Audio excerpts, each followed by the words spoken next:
The Skunky Munky is quite a simple prop in operation.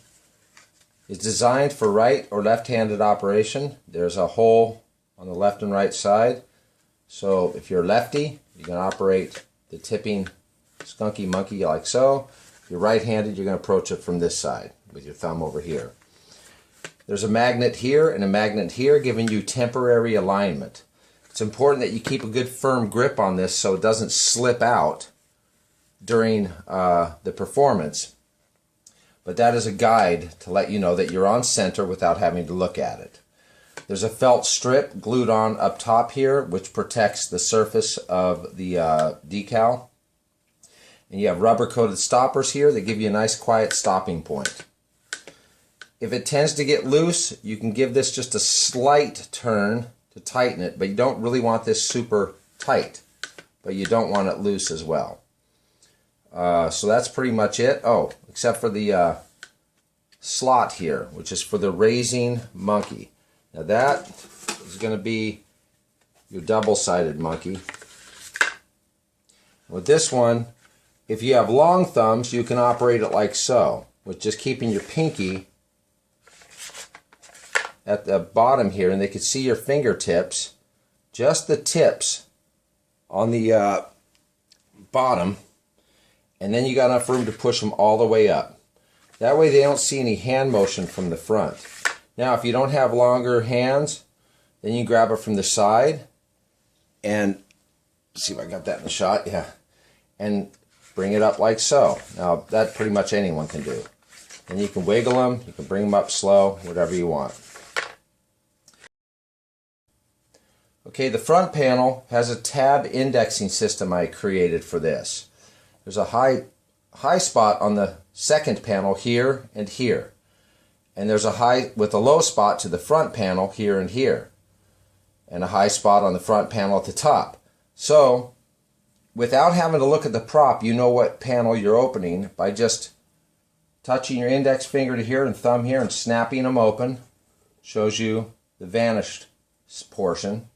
And obviously, it's designed for right or left-handed. You can pinch it from either side.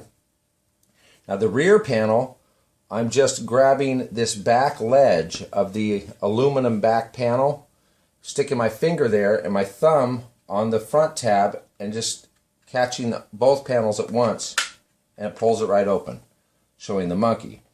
What's critical, when you show the monkey inside, tip it back about 10 degrees. If you don't, it may fall out or slide out. Don't have your thumb back here pushing it through. Make sure your thumb's just to the back. So back 10 degrees, thumb outside of the slot. So when you're ready to open it, there he is. Give it a close. There's rare earth magnets on every panel that keep the panel in alignment. There's another one up here. They're up in the corners here. And that keeps the panels perfectly aligned during performance and reduces the drag and wear on the cloth hinges.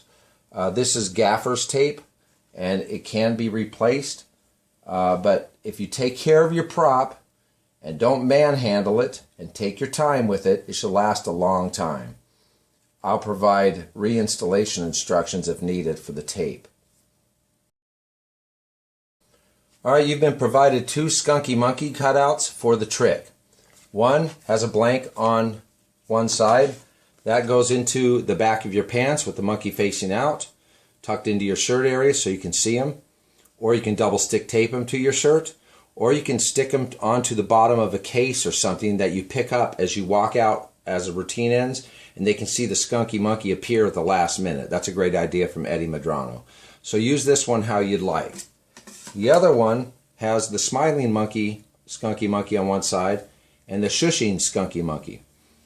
As you introduce him in the routine, of course, you're showing the smiling side. Now, when you're ready to put him in, it's important that the shush side is facing the audience in the stump. So, as you reach for the stump, or if it's in your other hand, just as you display him, you can hold him in the crook of your thumb, like this. Now, when you're ready to put him into the stump, you're just going to flip them. Now it's good to just do that on the side when it's down by your side. And it's kind of hard angle to hit here, but when you're doing that, you're covering his face like so, as you put them inside the stump and just drop them in. They won't notice the change in the graphic because you're not really paying any attention to it. It's a little hard for me to do that with this camera angle, the way I'm reaching into the camera, but you get the idea. So when you open him, he's shushing, or when he slides up, he's shushing. Now, a quick note about the slide up. When I was doing the demo video, I was really shaking my hand. I don't know what the hell I was doing. So just hold your finger still when you do the slide up. See that? You can do that without a lot of motion. Okay, we're going to cover the pop-up tail gimmick. Just a string that pulls up the tail from the cartridge. Now this gimmick fits into your pocket.